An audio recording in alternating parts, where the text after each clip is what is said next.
Thank you so much for tuning in today. I am starting a new series that we're going to be calling Leveling Up. And basically, we shall be discussing tips and tricks that we can apply as creatives. And this series will be useful to you if you are a creative who is also a freelancer. However, this video and series is also for you if you're creative who is attached to a media house, an organization, or a company, but you're also interested in building a personal brand. So let's get right into it. Today, I want to start with a principle that I picked from a book titled Straightforward Financial Growth by Apostle Moses Mukisa of Worship Harvest Ministries in Uganda. In the first chapter of this book, he addresses the issue of people being generally slow to take action in their everyday lives. People would still show up to work. People will still do the tasks they're given every day, but you will be surprised at how much you're actually slow in your everyday life if you just made up your mind one day and decide to be a bit faster than you usually are, or a bit faster than everyone else in your office. You will get to see how on a normal routine of everyday life, you're actually quite slow. So when I landed on this principle in 2020, I just decided to be 1% faster than usual. Of course, I cannot quantify the 1%, but yes, I did make up my mind to be just slightly faster than I would usually be.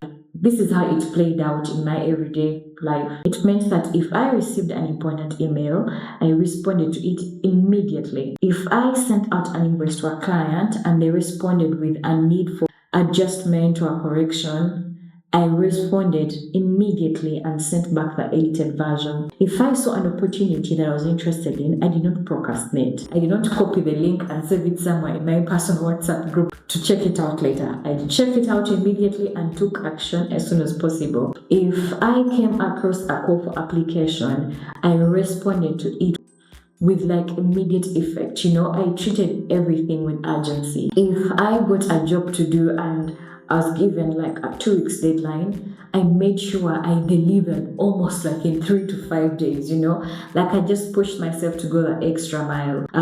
If I was supposed to watch a tutorial and I found the tutorial that I needed on YouTube and it was like 40 minutes, I'll watch this later at night when I'm resting. If it was important, I made sure that I watched it. And within 1 year, what happened still blows my mind because it felt like my career went on steroids. In 1 year, I was able to buy my first car, something that I thought was so tricky for all the earlier years I'd worked before.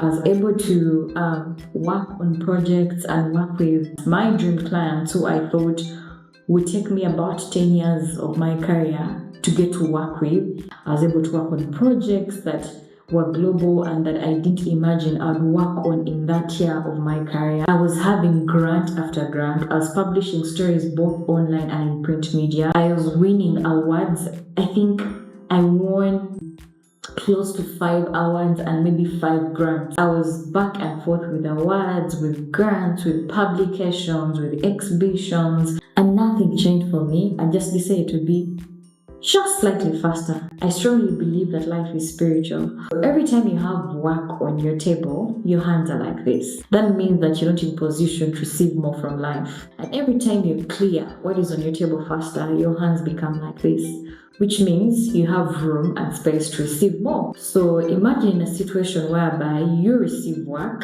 and then you decide this work is going to take me 6 weeks to deliver, or 4 weeks to deliver, which is about a month. It means for a whole month, your hands are quite full.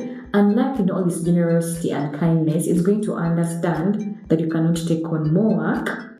And life loves you, so it will not give you more than you can handle.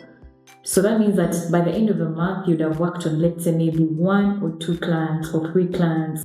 Or maybe in 2 months, you've managed to just have 1 client who might not even be your dream client, and because your hands are full.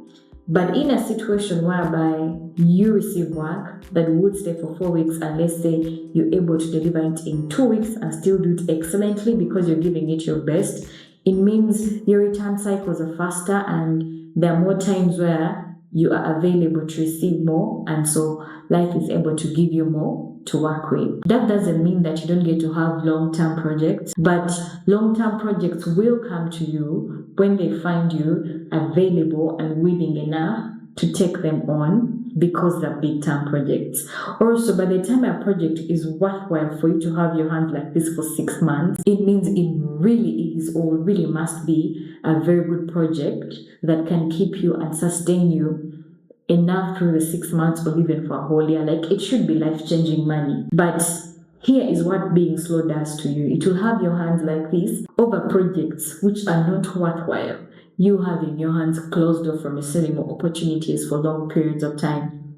So I do invite you and implore you to try out this principle in your life, apply it in your everyday life as a creative and as a freelancer, and let me know how it goes. However, remember to give yourself time, give yourself at least 6 months of applying this principle, and I'll be here, I'll be waiting in the comment section for you to let me know how it goes. But for a short-term trial, just try. But this coming new week, I'm going to be 1% faster than I usually am. That means I arrive at work earlier than you usually do, respond to the emails faster than you usually do, deliver the report faster than you usually do, and see how that plays out in your life. I'll be here and I'll be waiting for your feedback, and I can't wait to hear all about it. Thank you and bye, and see you in the next episode of Leveling Up.